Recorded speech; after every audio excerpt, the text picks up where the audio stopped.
Hello, folks. I'm Johannes Earnhardt, and if you have this video, you're either a friend or colleague of mine, or one of them forwarded it to you. Now, it's a Saturday morning. I'm about to run out to go exercise, but I'm slapping this together because I keep having this conversation with folks where we're talking about what is it I do, and then they stop me in my tracks and they say, "Gosh, I wish I knew you 6 months, a month, weeks ago, even because fill in the blank. My mom, my cousin, my business colleague, client, whatever, just made some of the mistakes you're talking about being able to potentially avoid." And these are expensive tax mistakes, potential hundreds of thousands of dollars of taxes that they could have maybe avoided if they knew there were alternatives. So it's about 3 minutes long. Listen to it. And then if you're interested in learning more, there'll be a link to a 9-minute version of this that plumbs the depths a little more. So get through this. And please, if you need to reach out to me, you know where to find me.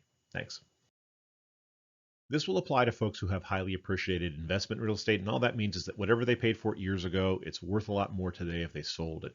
Additionally, it's going to be people who are maturing through their life and they want to get onto other priorities than just being landlords and being kind of attached to the business obligations of real estate, which can be very complicated. So folks in their 50s, and certainly by the time they're in their 60s and 70s when they want to fully retire, that's the demographic I'm usually seeing. Now, these folks are in the impression that the only way out is to sell that property, and those gains on that property are going to trigger some really big taxes, 30% or higher sometimes, which can run into hundreds of thousands, even millions of dollars. So that's the conversation I want to avoid, are people who just sold their property and they feel really, really good about being liberated from all those obligations, and yet they potentially have an option that they could have taken that wouldn't have triggered those. Now, additionally, there are folks out there who just don't want to pay those taxes, and I'm running into these folks a lot as well. Now, this can start as early as in your 50s, but definitely some geriatrics out there, late 70s into their 80s, where they're just hanging on because they don't want to pay the taxes, and they're instead paying expensive third parties or dragging family members in.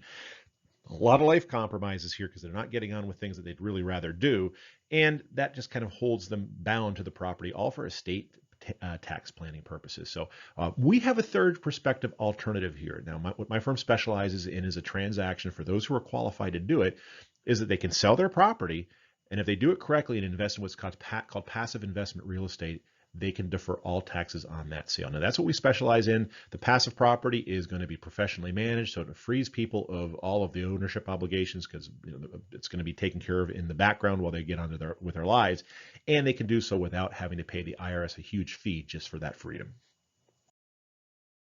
That's a real high level view of what we're working on here. So if you feel like you need to reach out to me and there's something that you've got going on right now, maybe an offer on the table or something, my contact info is on the screen right now. But look, click through if you want to learn more. There's a 9-minute version of this that plumbs the depths a little bit more. It's not going to give you the full details, but it will maybe help you eyeball in if you think it makes sense to reach out to me then. So thanks for your time, and please feel free to forward this video to whomever you think makes sense.